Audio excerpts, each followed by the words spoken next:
What's up, guys? We're in Miami right now. We're shooting on the Insta360 Flow today. Let's see what we can do with it. Literally, I can make that work. Oh, you know what? I can. I have this thing. Long time, we not no nice time, so we decide to go and to the club tonight. With the queen by my side and the spliff I like the stress. One love to the dancing crew. Big up every crowd, them a say we have followed show. Respect the selector, them MCs and players of instruments. Basic a bubble, we not looking for no trouble. Just a release from the struggle and we irate. Place getting lively, all the faces them be smiling. We not deal with all the folly and we irate.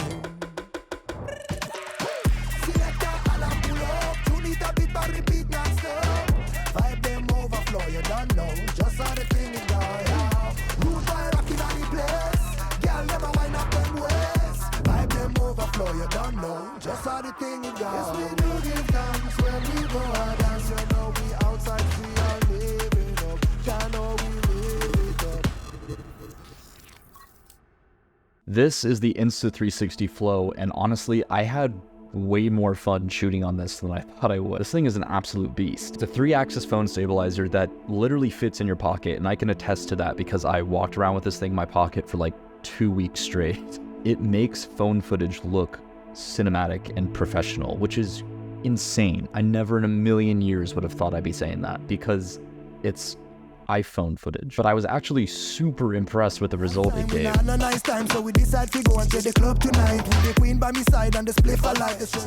Stabilizers are a pain, and if you're familiar with large DSLR stabilizers, you know exactly what I'm talking about. They're expensive, they're clunky, they're awkwardly shaped. There's a million tiny little moving pieces that you constantly have to keep track of. The balancing process is so annoying, it's so time consuming.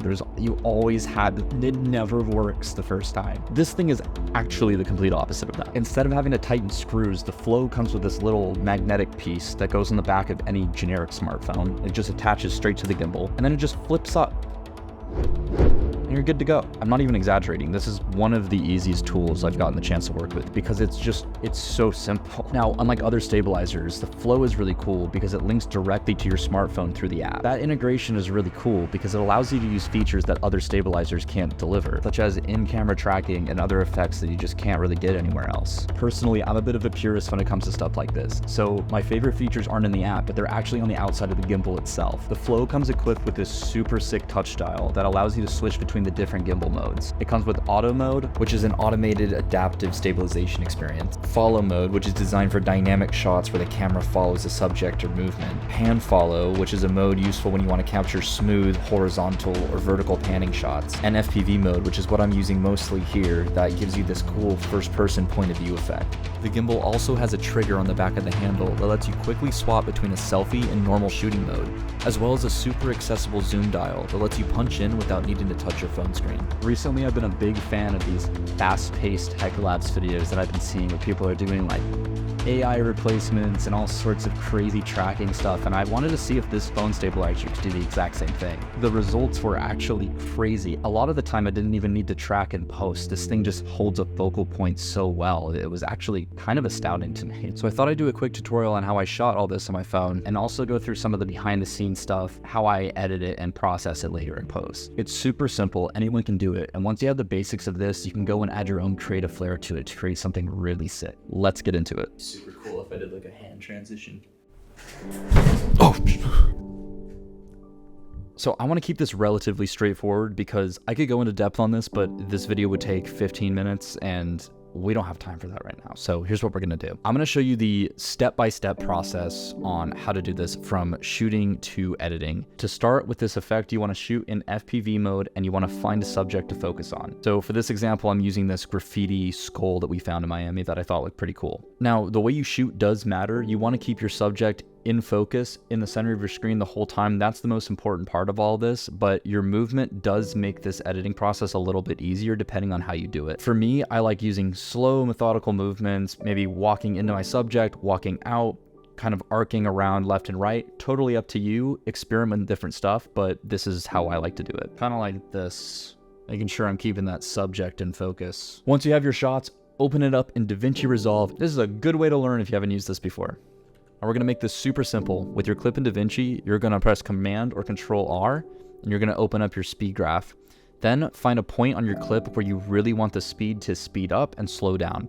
So for me, I like the skull right here. I want it to speed up and then slow down right here. So I'm gonna add a speed point at this point. I'm gonna click on the side here where I have this blue dashed line, and I'm gonna drag it in to increase the speed. You can see it kind of increasing here at the bottom of my screen. I'm gonna hit something like 1,000. I think that works really well. So now we're already left with this super cool effect where it looks like it's speeding into it and slowing down so we can see our subject. Let's just keep it like this.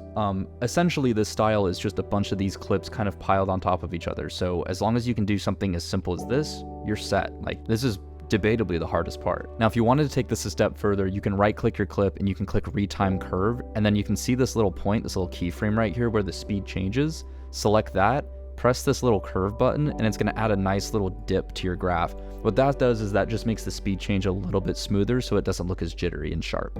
So this is what you're left with, and that looks sick.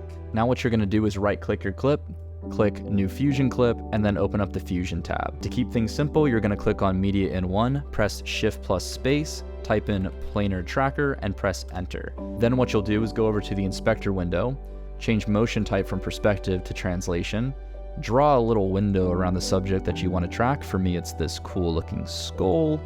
Then you're going to press set, and you're going to press track to end, and this is what you're going to get. DaVinci is going to auto track all the points in space for you. Then it's literally as simple as this. Go up to operation mode, change track to steady, and this is what you're going to be left with. Now you can see it's hyper smooth, like buttery smooth, like much smoother than it was before, even though it was pretty smooth to begin with. If you were doing this handheld, it would not be that easy, so you can thank the Flow for that. But now you see that you have these like annoying dashed lines on the side of it. Here's how we get rid of those. We're going to press shift space again on planar tracker and type in transform, and we're going to choose transform XF. Press enter. Then what you're going to do is scrub to the beginning of your clip. You're going to go over to the inspector and add keyframes at all of these points, whatever you think you're going to be manipulating later. Then you're going to go to the point where you start seeing this like really annoying, weird dashed line, like kind of where it starts. Then all you'll do is reposition your clip so that it fits in your frame, and that you don't have this annoying line. And again, we're focused on the skull, so I'm going to increase the size a little bit, and then I can move it over a little bit so that it's centered. So this looks a little bit better. So now if I scrub through the clip, you're going to start seeing that, oh, that dashed line is starting to go away and it's starting to look a little smoother. Now, you still have these dashes on the side. That's fine. We can fix that. We can go to the beginning of the clip and just scale in a teensy tiny bit. And now look at that.